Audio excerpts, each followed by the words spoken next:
Champion पैदा नहीं होते, चैंपियन बनाए जाते हैं। And you are a champion. सपना तब खत्म होता है जब हम देखना बंद कर देते। चैंपियन गिरता है लेकिन रुकता नहीं है। छोड़, असली जीत दूसरे खिलाड़ी को हराने में नहीं है, असली जीत है अपने अंदर की उस आवाज को हराने में जो रोज तुमसे कहती है कि तुम पहले से ही हार गए हो। उस आवाज से जीतना, अब बनेगा तू असली चैंपियन।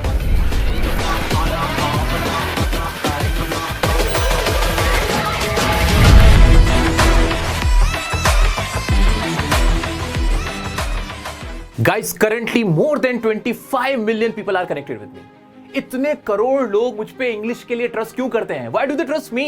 कुछ तो ऐसा है ना जो बाकियों से अलग है, हटके है, डिफरेंट है, जो पुराना मेथड नहीं है, वो जो पुराने समय में कहा जाता था वो ऑर्थोडॉक्स मेथड, इंग्लिश को हवा बना के दिखाने का। इसलिए आज जो मैं तुम्हें फैक्ट बताने जा रहा हूं ना यार, वो तुम्हारी आंखें खोल देगा। अगर आज मुझसे कहा जाए कि मेरी पूरी इंग्लिश जर्नी मुझे दोबारा शुरू करनी पड़े और मुझसे कहा जाए कि तुम्हें ग्रामर पढ़नी है, तो मैं ग्रामर के लिए ना 100 टॉपिक्स या 100 रूल्स नहीं पढ़ने वाला। मैं सिर्फ 3, हाँ जी बिल्कुल सही सुना तुमने, ओनली 3 टॉपिक्स आर इनफ। अगर मैं ये 3 टॉपिक्स कर लेता हूं तो मेरी राइटिंग, मेरी स्पोकन, मेरा कॉन्फिडेंस, मेरी अंडरस्टैंडिंग इंग्लिश की बहुत शानदार हो जाएगी। मैं तुम्हें आज जो बताने जा रहा हूं एकदम दिल की बात, एकदम फैक्चुअल है। स्मार्ट अप्रोच इंग्लिश को सीखने का, कोई भी लेवल हो, कोई भी क्लास हो, कोई भी तुम्हारा इंग्लिश का पर्पस हो, इन सब में ये तीन ग्रामर के मोस्ट इंपॉर्टेंट टॉपिक्स तुम्हारा पूरा एक चेंज कर देंगे, टर्न अराउंड हो जाएगा तुम्हारा पूरा इंग्लिश का जो भी प्रॉब्लम है उसके अंदर। तो क्या तुम तैयार हो? आओ मैं तुम्हें बताता हूं क्या है वो 3 टॉपिक, जिसमें एक टॉपिक तो ऐसा है जो 90% लोग गलत तरीके से पढ़ते हैं। सबसे बड़ी गलती जो मैं कभी ना करता कि अगर मैं दिल्ली एनसीआर से होता, मैं केएसए एकेडमी जरूर जाता और वहां पे 2 महीने कम से कम प्रैक्टिस करता, जहां से मेरी स्पोकन, मेरी इंग्लिश की अंडरस्टैंडिंग, मेरा कॉन्फिडेंस, मेरा स्टेज फियर सब कुछ खत्म हो चुका होता और मैं एक अच्छा स्पीकर 2 महीने के अंदर बन जाता। ये गलती अगर तुम कर रहे हो तो ये मत करना। ये एड्रेस दे रखा है, ये फोन नंबर है, एक बार कांटेक्ट जरूर करना, अपना टेस्ट जरूर लेना। टेस्ट लेने की, काउंसलिंग लेने का कोई चार्जेस नहीं है वहां पे। गाइस, बिफोर गोइंग अहेड, मैं चाहता हूं तुम सब अपने आप को एक चैंपियन की तरह फील करो। कमेंट में लिखो I am a champion. Topic number 1, grammar का अगर मुझे इंग्लिश शुरू करनी है, सबसे पहले तो मैं बिहेव एक चैंपियन की तरह करूंगा। वो जो हवा है ना इंग्लिश का, वो दिमाग से निकाल के रखो। इंग्लिश कुछ भी नहीं है अगर तुम्हारा अप्रोच उसके लिए, तुम्हारा स्टाइल, तुम्हारा एटीट्यूड उसके लिए परफेक्ट है, पॉजिटिव है, ऑप्टिमिस्टिक है। ओके, तुम किसी से कम नहीं हो। मिस्टेक्स करने से बिल्कुल मत डरना। Topic number 1, tenses. 3 टॉपिक में पहला टॉपिक मेरा रहेगा टेंसेस। टेंसेस को पढ़ने में गलतियां जो करते हो वो पहले सुन लो। टेंसेस का मतलब ये नहीं है कि अब तुम इसके 3 टाइप टेंसेस होते हैं, उसके फिर 4 होते हैं, फिर उसके 4 होते हैं और पूरे महीने इसी में लगा देने वाले हो। नहीं, ये अप्रोच तुम्हारा गलत है।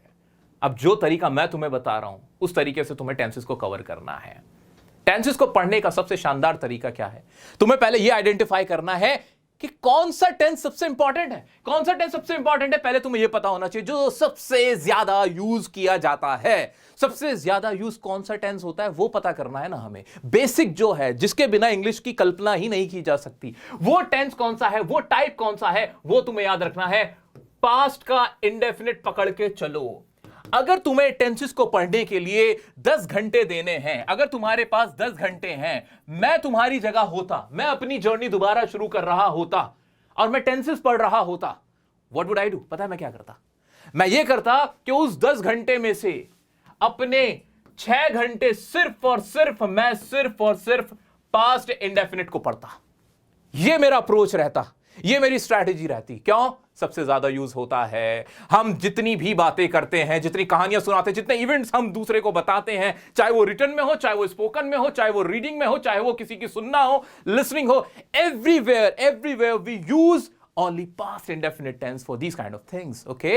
Because हम लोग इतने ज्यादा पॉजिटिव नहीं है कि हम प्रेजेंट की बात करें या फ्यूचर की बात करें। हम सब पास्ट की ही बात करते रहते हैं, ठीक है? तो पास्ट में मैंने ये किया, वो किया, हम शेयर करते हैं ना अपनी चीजें, हम पछताते हैं, क्या क्या घटनाएं हुई वो बताते हैं, और वो सब पास्ट इंडेफिनिट में ही तो होता है। तो पास्ट इंडेफिनिट टेंस पे सबसे ज्यादा मैं समय लगाता। मैं इतना पास्ट के प्रेजेंट कंटिन्यूअस ना पढ़ता, पास्ट कंटिन्यूअस ना पढ़ता, परफेक्ट कंटिन्यूअस टेंस को तो मैं हाथ ही ना लगाता। मैं क्या करता? पास्ट इंडेफिनिट को घोल के पी जाता।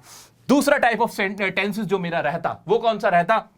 वो रहता प्रेजेंट का इंडेफिनिट। बस पास्ट इंडेफिनिट और प्रेजेंट इंडेफिनिट में मैं सबसे ज्यादा कमांड हासिल करता, इन्हें पक्का करने की कोशिश कर लेता। अगर मेरे ये पक्के हो जाते तो मुझे टेंसेस की कोई प्रॉब्लम होती ही ना। तो सबसे पहला काम तो टेंसेस का करता, मैं टेंसेस को पढ़ता, और टेंसेस को पढ़ने में भी इन दो टेंस को पढ़ता। अब इनको भी ना मैं ऐसे ना पढ़ता कि बस इनके रूल्स रटे जा रहा हूं। नो, ये पुराना मेथड है, ओल्ड मेथड है, पुराना अप्रोच है। मैं नया स्टाइल अपना पिक करता। मैं क्या करता? I would start reading newspaper. मैं पढ़ने की कोशिश करता, न्यूज़पेपर पढ़ता। न्यूज़पेपर अगर मेरे को नहीं अच्छा लगता तो मैं क्या करता? वेबसाइट्स पे जाता, मैं ट्वीट्स, जो लोगों के ट्वीट्स होते हैं वो पढ़ता, और वहां मैं ढूंढ रहा होता कि टेंस का रूल कौन सा लगा हुआ है। मैं वहां ये पिक कर रहा होता कि ये जो सेंटेंस बना है इसमें पास्ट इंडेफिनिट है क्या प्रेजेंट इंडेफिनिट है। इस तरह से मैं जब भी कोई इंग्लिश सुन रहा होता, कोई मूवी देख रहा होता बैठ के, मैं नेटफ्लिक्स पे मैं मूवी लगाता, उस मूवी में मैं सबटाइटल्स ऑन करता, सबटाइटल्स मेरे सामने आ रहे होते और मैं उनको पढ़ के ये चेक कर रहा होता इसमें पास्ट इंडेफिनिट कब कब कहां लगा है। और ऐसा करने से मेरा जो सबकॉन्शियस माइंड है उसको एकदम क्लियर हो जाता कि ये पास्ट इंडेफिनिट का रूल है, ये प्रेजेंट इंडेफिनिट का रूल है, और मेरे दोनों टेंसेस एकदम कमांड के साथ पक्के हो चुके होते। तो मैं इस तरह से प्रैक्टिस करता, ना कि कॉपी और पेन लेके बस मैं लिख रहा हूं, रट रहा हूं। वो वाला मेरा अप्रोच होता ही ना। मैं सिर्फ ऑब्जर्व करता और ऑब्जर्वेशन ही मेरा काम कर देती। My topic number 2 is voice, active passive voice, जिसको लोग सीरियस ही नहीं लेते। अगर मेरी वॉइस क्लियर है, मुझे पैसिव वॉइस समझ में आती है, यानी इंग्लिश ग्रामर का एक बहुत बड़ा पार्ट मैं कवर कर चुका होता। Tenses plus voice equals to 50% of your grammar. हां, जिसकी मदद से तुम इंग्लिश को समझ भी सकते हो, बोल भी सकते हो और लिख भी सकते हो। अब पैसिव वॉइस को भी मैं ऐसे ही नहीं पढ़ता कि उसके रूल्स रट रहा होता, उसके स्ट्रक्चर्स रट रहा होता। नहीं, ये पुराना मेथड है। अगर आज की डेट में मुझे एक्टिव पैसिव वॉइस करनी होती, पैसिव वॉइस को समझना होता, तो एक बार मैं उसका स्ट्रक्चर देखता कि कैसे बनते हैं, क्या है वो फॉर्मूला देखता, और फिर एक चीज अपने माइंड में क्लियर करके चलता कि जब भी पैसिव वॉइस इस्तेमाल होती है तो वर्ब की थर्ड फॉर्म आती है। और इसको प्रैक्टिस करने का मेरा तरीका क्या होता? थर्ड फॉर्म मुझे क्लियर है, प्रैक्टिस करने का तरीका न्यूज़पेपर उठाता, जहां जहां is am are was were इनके बाद मेन वर्ब की थर्ड फॉर्म आए, मैं समझ जाता ये पैसिव वॉइस है, क्योंकि ऐसा कहीं और टेंस में होता ही नहीं है। जब भी मैं किसी एंकर को बोलते हुए देखता, किसी न्यूज एंकर को इंग्लिश में बोलते हुए देखता, किसी सेलिब्रिटी को, किसी स्पीकर को जो कि फ्लुएंट स्पीकर है, और उनको मैं देखता कि वो इज एम आर के बाद हैज बीन, हैव बीन के बाद मेन वर्ब की थर्ड फॉर्म लगा रहे हैं, मैं वहां से पिक कर लेता कि ये हो ना हो पैसिव वॉइस है। मैं कोई वेब सीरीज देख रहा होता, सबटाइटल्स चल रहे होते, वहां से मैं प्रैक्टिस करता सिर्फ ऑब्जर्वेशन से। वो जमाना और था जब टीवी नहीं थे, जब मोबाइल फोन्स नहीं थे, जब इतने रिसोर्सेज नहीं थे, इंटरनेट नहीं था। अब चीजें देखकर, अब चीजें सुनकर पिक करी जा सकती हैं, जो लिखने से ज्यादा आपके लिए इंपैक्ट डालती हैं, इंपैक्टफुल होती हैं। तो ये काम मैं कर रहा होता, विजुअलाइजेशन की हेल्प से अपनी प्रैक्टिस कर रहा होता और वॉइस को अपनी पक्की कर लेता। My third topic would be models. मैं मॉडल्स को पढ़ता, लेकिन मॉडल्स को पढ़ने में जो 90% लोग मिस्टेक करते हैं, I am gonna tell you that mistake. वो मिस्टेक क्या होती है मैं तुम्हें बताने वाला हूं। मॉडल्स क्या होते हैं? कैन होता है, वुड होता है, शुड होता है। और सच कहूं, अगर स्पोकन की बात करूं मैं, if I talk about spoken English, अगर स्पोकन की हम बात करते हैं तो स्पोकन में जो स्टाइल आता है ना, जो क्लास आती है, जो डिमीनर तुम्हारा बनता है, जो ऑरा तुम क्रिएट करते हो, वो सारी क्लास इन मॉडल्स की मदद से ही बनती है। क्यों आप किसी को कुछ ऑफर करते हो, like to have some coffee, ये जो वुड है, अगर वुड ही नहीं आता तो पूछोगे कैसे? अगर तुम्हें कुड ही नहीं आता, could you please fetch me this water bottle, अगर तुम ऐसे कुड का इस्तेमाल ही नहीं करना जानते, he would have done better than that, अगर तुम्हें पता ही नहीं कि वुड हैव कब आएगा, तो तुम ये सेंटेंस कभी बना ही नहीं पाओगे। तो सबसे ज्यादा स्टाइल जो क्रिएट करता है, जो तुम्हारी स्पोकन में स्पेशली जो क्लास लेके आता है, वो होते हैं मॉडल्स। और मॉडल्स में जो mistakes most of the speakers, most of the English aspirants करते हैं, जो कोई टीचर भी नहीं बताता, कोई ट्रेनर भी नहीं बताता, वो क्या है वो सुनो, कान खोल के सुन लो, बहुत इंपॉर्टेंट है। क्या? मॉडल्स हम पढ़ लेते हैं कि कैन का इस्तेमाल होता है कैपेबिलिटी दिखाने के लिए, एबिलिटी दिखाने के लिए, मे का इस्तेमाल होता है परमिशन के लिए, सच एंड सच, ऐसे हम बता देते हैं। लेकिन मॉडल्स का इस्तेमाल पास्ट टेंस के साथ कैसे होता है, मैं सबसे ज्यादा ये पढ़ता। क्या कहा मैंने कि वुड हैव कब आएगा, शुड हैव कब आएगा, मस्ट हैव कब आएगा, माइट हैव कब आएगा, कुड हैव कब लगाना होता है, मैं इनको भी पढ़ता, इनको बहुत अच्छे से पक्का करता। Because as far as my spoken English is concern, so I would be in a better position. मैं बहुत ज्यादा अच्छी पोजीशन में होता। I would be more fluent, I would be more confident about my English because would तो आता ही है, would have कब लगाना है, could तो आता है, could have कब लगाना है, should have been कब आएगा, ये सारी चीजें करता। पास्ट टेंस के अलावा एक और चीज क्या कि मॉडल्स विद पास्ट टेंस और साथ में models with passive voice. Oh my God, जो पैसिव वॉइस मैंने पहले भी पढ़ रखी है उसको और पक्का करता मॉडल्स के साथ। मॉडल्स के साथ कैसे?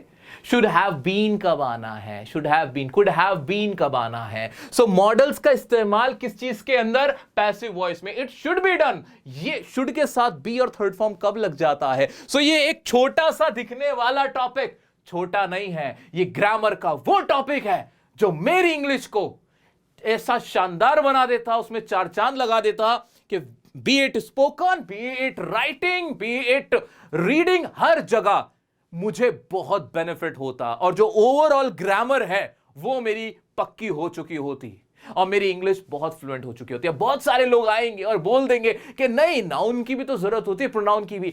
एक बार एक चीज क्लियर रखो अपने माइंड में, अगर तुम्हारे चल रहा है कि सर नाउन प्रोनाउन वर्ब नहीं पढ़नी क्या, एडवर्ब नहीं पढ़नी क्या, वो सब पढ़नी चाहिए, अच्छी बात है। लेकिन अगर तुम्हारे पास समय कम है, अगर तुम चाहते हो कि बहुत कम टाइम में अपनी पूरी पर्सनालिटी बदल दूं, अपनी इंग्लिश को एकदम पक्का कर लूं, तो ये जो बूस्ट करने का काम है वो ये 3 टॉपिक कर डालेंगे। कौन पूछता है कि नाउन के कितने टाइप होते हैं, मटीरियल नाउन क्या होता है, एब्स्ट्रैक्ट नाउन क्या होता है, एडवर्ब ऑफ डिग्री क्या, अगर तुम्हें नहीं भी पता तो भी इतना कोई फर्क नहीं पड़ता। वो इंग्लिश ना बोलने में इस्तेमाल होती, ना वो type of noun, type of verb, ये सारे इस्तेमाल कहीं नहीं होते। इंग्लिश बोलने में जो चीज इस्तेमाल होती है वो ये है जो मैंने तुम्हें बताई। इंग्लिश लिखने में जो चीज इस्तेमाल होती है, these are the things which I have just told you, वो ये सब कुछ है। बाकी सब चीजें सिर्फ थियोरेटिकल है, इतनी इंपॉर्टेंट नहीं होती हैं। मुझे पूरी उम्मीद है कि मेरी जो गलती मैंने की है भाई, मैंने बचपन में इतना ध्यान नहीं दिया था क्योंकि मेरे पास तुम्हारे तरह, जैसे तुम्हारे पास बड़ा भाई है, ऐसा बड़ा भाई नहीं था जो मुझे गाइड करता। मैं तुम्हें गाइड कर रहा हूं, मुझे पूरी उम्मीद है कि तुम धुएं उड़ा दोगे। ये सब पढ़ना कहां से, तुम्हारे भाई ने वीडियोस बना रखे हैं। और चाहोगे कि किसी भी टॉपिक पे वीडियो बना दूं, कमेंट में डरना मत, लिख डालना। टेलीग्राम ग्रुप चल नहीं रहा है, इंस्टाग्राम पे कनेक्ट रहना, इंस्टाग्राम को पक्का से ज्वाइन कर लो क्योंकि तुम्हारा भाई इस तरह की ही तुम्हें सारी अच्छी एडवाइस देता रहेगा। चैनल को सब्सक्राइब करके रखना। वीडियो पसंद आई हो ना तो लाइक में कंजूसी नहीं होनी चाहिए, धुएं उड़ा देना, लाइक करके इसको आगे तक पहुंचाना, शेयर करना अपने सभी दोस्तों के साथ। Love you all, thanks for your time, you are my champion, love you all.